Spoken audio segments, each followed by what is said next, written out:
આપની હોસ્ટ અને દોસ્ત મમતા સોની અને પીએસઆઈ મ્યુઝિક ટેલેન્ટ શોમાં આપ સૌનું હાર્દિક સ્વાગત કરું છું. જો મિત્રો તમને પણ એક્ટિંગ, ડાન્સ, સિંગિંગ, કોમેડી કે રિધમ વગાડતા આવડતું હોય તો પોતાનું નામ રજીસ્ટર કરાવો નીચે આપેલા નંબર ઉપર. તો ચાલો શરૂ કરીએ આજનું ઓડિશન રાઉન્ડ અને બોલાવીએ આપણા પહેલા કન્ટેસ્ટન્ટને.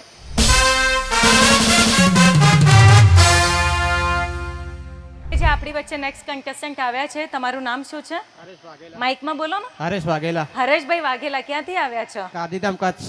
ગાંધીધામ કચ્છથી. અને અત્યારે કયું ગીત ગાવાના છો? અત્યારે મેં પેલું સોંગ ગાયું, જાનોડી મારી બસ સ્ટેન્ડમાં જવું વાટડી. જાનુડી મારી બસ સ્ટેન્ડમાં જવું બસ સ્ટેન્ડમાં જવું વાટડી. વાહ ભાઈ વાહ, સરસ મજાનું ગીત સાંભળીએ અમારા ભાઈની અવાજમાં. જાનોડી મારી બસ સ્ટેન્ડમાં જોવું તારી વાટડી. જાનોડી મારી બસ સ્ટેન્ડમાં જોવું તારી વાટડી.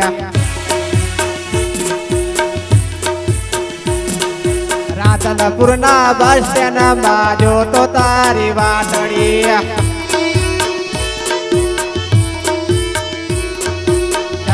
ગોડી હવે મને ફોન નથી કરતી.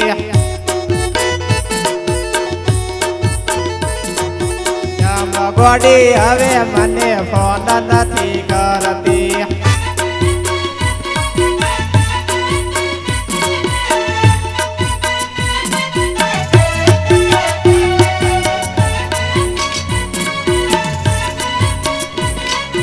હાથોમાં હાથ લઈ બીજા જોડે ફરતી.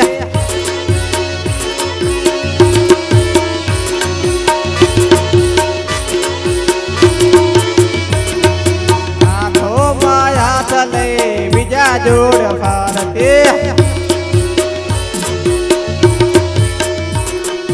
જાનોડી મારી બસ સ્ટેન્ડમાં જોવું તારી વાટડી.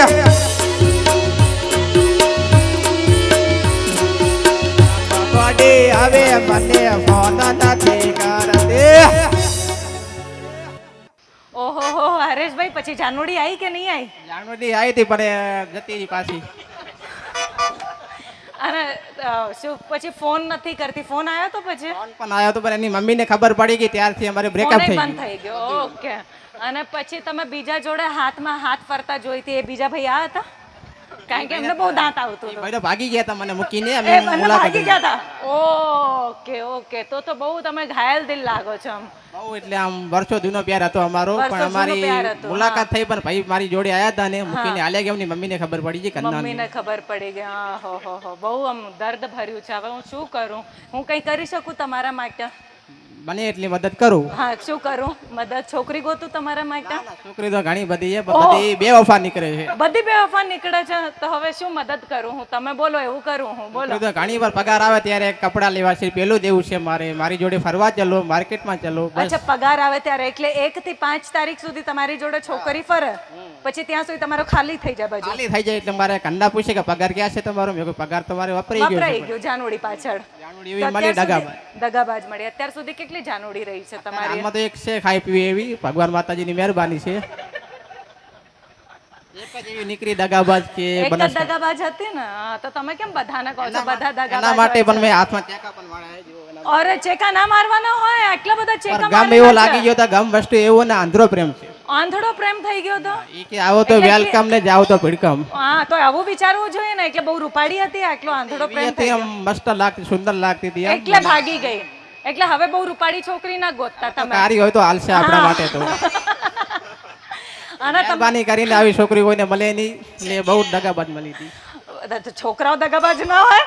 આ તો યાર પૈસા વપરાય બહુ કરતી હતી યાર. પગાર આવે ને, ચાલો ને મારે પેલું લેવું છે, ચાલો ને મારી જોડે, તમે મારી જોડે ફરવા હાલો. અપાઈ દેતા હતા તમે? હા, આપી દે તો મને વિશ્વાસ છે કે આ છોકરી મારી છે ને મારી રહેશે. તો મને ખબર નહીં કે આવી દગાબાજ નીકળશે. આ તો પાછળથી નીકળી હવે દગાબાજ. મને એવું લાગે છે તમારી આ દુઃખની કહાની છે ને આ એપિસોડમાં, આ ઓડિશનમાં પૂરી નહીં થાય. તમે એક કામ કરો, થોડીક વાર રોકાઓ. એટલે બધી તમારી જેટલી હિસ્ટ્રી છે ને બધું પોડકાસ્ટ આજે તમારી સાથે જ કરી લો. પોડકાસ્ટ મારી એટલે દિલની ખબર કહાની કેવી કોને યાર, જેને કહું એમ જ કે આવો પ્રેમ ના કરે. પ્રેમ મારો આંધળો હતો, મારે તમારો દિલથી પ્રેમ પ્રેમ કર્યો હતો, આંધળો પણ મને ખબર નથી કે મારી જાણું મને છોડીને બીજે જશે. અરે બાપ એને રે, જન્મો જાનુ તારો ને મારો પ્રેમ એટલો જૂનો.